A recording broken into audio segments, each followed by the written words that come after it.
Health doesn't always shout. Sometimes it whispers. And if we don't pay attention, we might miss it. Welcome to Health Unfiltered, a series by Fullerton Health. Here, real people share the moment they choose to pause, check in, and take charge of their health. These are stories of courage, of early detection, and of lives changed not by symptoms, but by a single decision. Because behind every diagnosis is a voice, a family, a future, and a reminder that the best time to act is before it's too late. I'm your host, Veronica, and I invite you to listen, reflect, and be inspired. This is Health Unfiltered. Let's begin.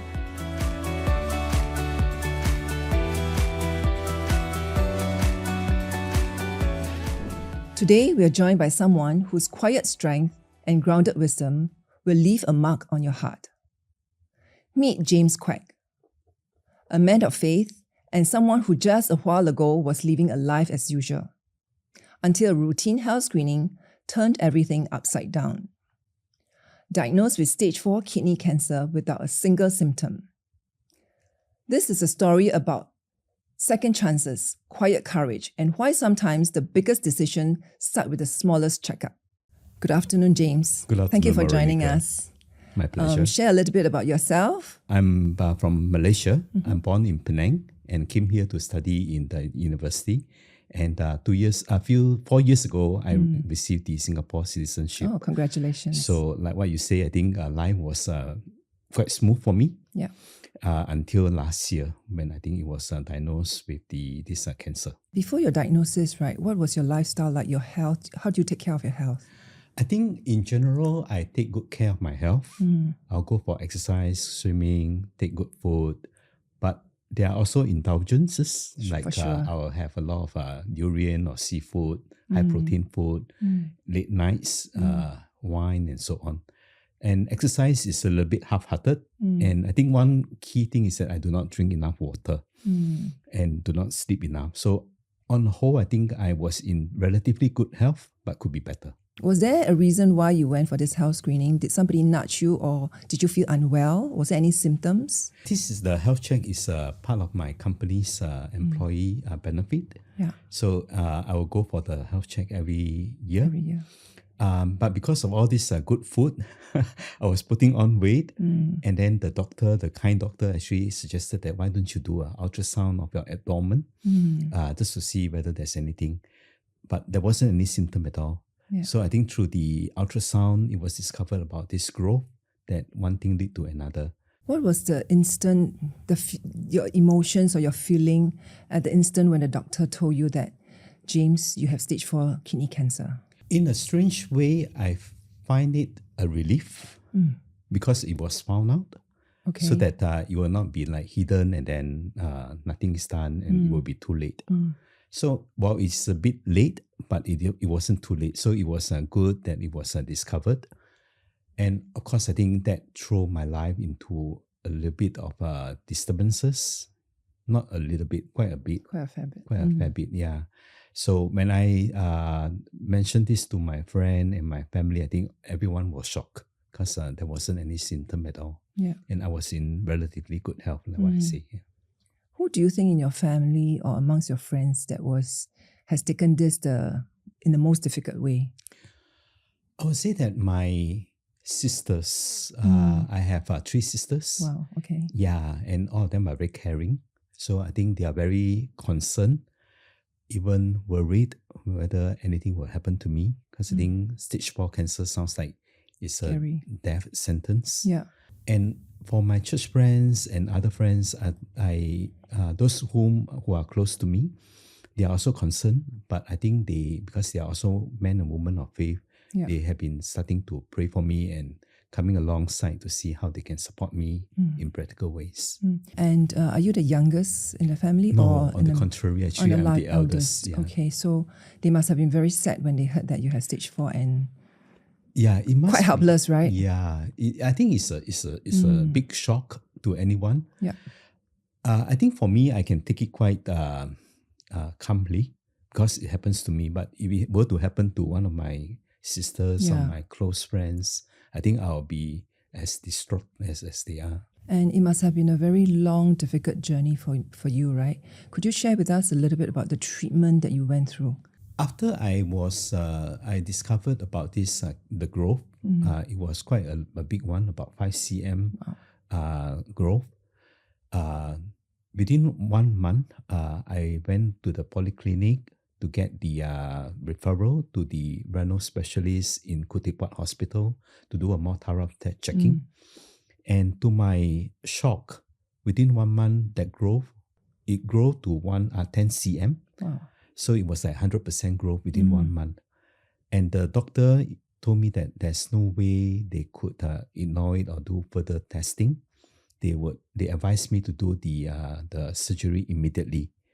And 99% of the chances, I think, is cancerous. So that, I think, one thing led to another. And thank God, I think the doctor was very kind and helpful.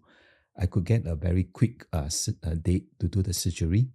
And I understand that I think he was like standing, doing the surgery like for 12 hours standing.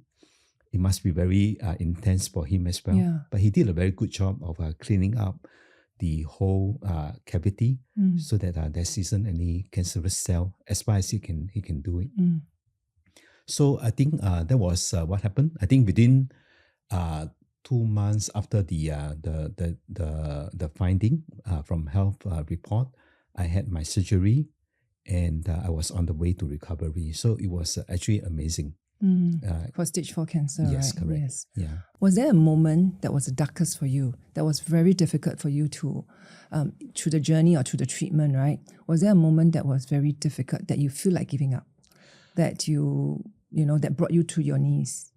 I would say that I think it's the prayer support of my friends and I think God's help. I do not feel like, I do not recall any moment where I want to give up. On the contrary, I think I wanted to continue, especially when I wake up from the surgery. It was like, phew, it's over. Now it's a road to recovery. So I just wanted to recover fast. But indeed, I think after the surgery, it's so painful. A lot of things that we take for granted, like sitting up on the bed, going to toilet, I can't do it at all. And I needed the nurses to help me. So it was a little bit embarrassing, For sure. To have a grown man being taken care of, Yeah. to do my shower and bring to toilet and so on. Yeah. But there are a lot of pain during the early days. So I have to learn how to walk again because it was weakened and the core muscle was actually had to be cut open, to take out that the disease organ. Yeah. And this journey, has it changed your perspective in life or about health? It does. I would say that I think health is now much more important. I need to be I need to be responsible for my own health, my well-being, for the sake of my friends, my family, for my niece and my nephew. Yeah. So now I am doing a lot more exercise. Like I will go for exercise every night, long walks, and then drink more water, take lesser protein, stop wine and alcohol. Okay. So on the whole, I think I have put my health higher in priority. But I also realized through this journey that I think life is so uncertain, it's outside your control. Yeah. You can do all the right thing, but if you do not have the right relationship with God, you will go to nothing. I think so. I would put God even more, include God even more in my life. Sure. So I think these two are the changes. And the other one is that I think I will learn to value my friends and close ones. Yeah. Because you cannot take it for granted. One moment they might be here and then the next day they might not be. In Singapore, we know there's a lot of people who don't really take care of their health, don't prioritize our health. We always think that, hey, tomorrow we go for checkup, next month we go for checkup, right? It doesn't really matter. If I'm well, I don't need to worry about it. If your story can light a fire in one person's heart, what message would you want to send to this person?